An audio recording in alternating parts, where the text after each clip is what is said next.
This lesson is on dividing with exponents and exponent operations, but in this case, the answer, you're going to end up with some negative exponents, and how do we handle it?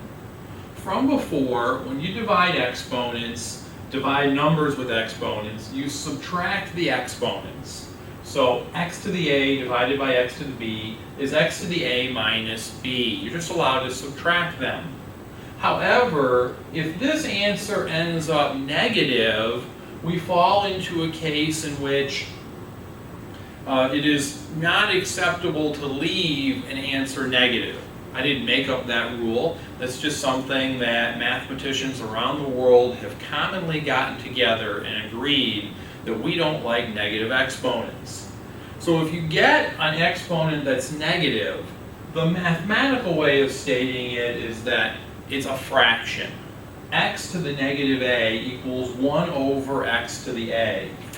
This negative sign right here does not make the answer negative. It makes the answer a fraction. Now, why does this occur and how does it occur? Well, let me do an example and then I'll kind of explain from the example. My first one is x to the 5th divided by x to the 7th. So if we go along and we subtract the exponents, 5 minus 7 is negative 2. So I'm going to end up with x to the negative 2. Now, we don't like negative 2. Like I had said earlier, mathematicians around the world decided that negative exponents are not acceptable. So what does this mean? Well, if we look at this form here, the negative goes away and we write it as a fraction. So this is going to be 1 over x to the 2nd. Now, wait a minute, how did we get that? Well, a long way to get there would be to write x to the 5th in its expanded form, so I have to write 5x's, and x to the 7th in its expanded form, so I'm going to write 7x's up there. And then what I can do is I can cancel out the x's, because in fractions, if you have the same thing on the top and on the bottom, they cancel out. And lo and behold, there are 2 x's left on the bottom.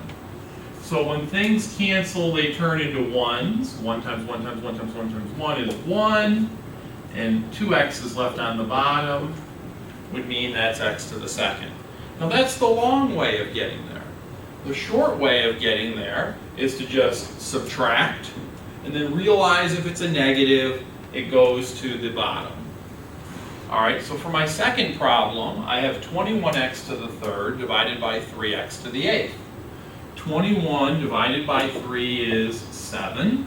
Normal numbers, you divide normally. X to the 3rd divided by x to the 8th would be x to the minus 5.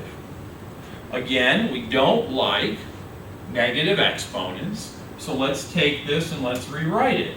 This negative exponent means it goes to the bottom of a fraction. So this is going, I'm going to get rid of this. This is going to mean the 7 is on top, and the x to the minus 5 becomes x to the 5th on the bottom. In essence, when you change the sign, well, this is over 1. So this is negative. When it goes to the bottom, it becomes positive. Let's do the third one. 4/12. 4/12 is a fraction. We'd have to reduce that fraction. The 4 will turn into the 1, and the 12 will turn into a 3, because I'm going to divide the top and the bottom by 4. X to the 2nd, x to the 6th. All right, so I'm going to have a 1/3. And then I'm going to have x to the minus 4 when I subtract those.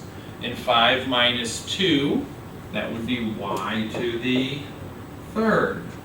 Now this is a negative, so it's going to go to the bottom. This is positive, so it's going to go to the top. So I'm going to end up with y to the 3rd over 3x to the 4th. Some people might say, what happened to the 1? Do we put 1s in front of variables? And the answer is no. Again, it's not incorrect, it's just not what we commonly do. I hope this helps.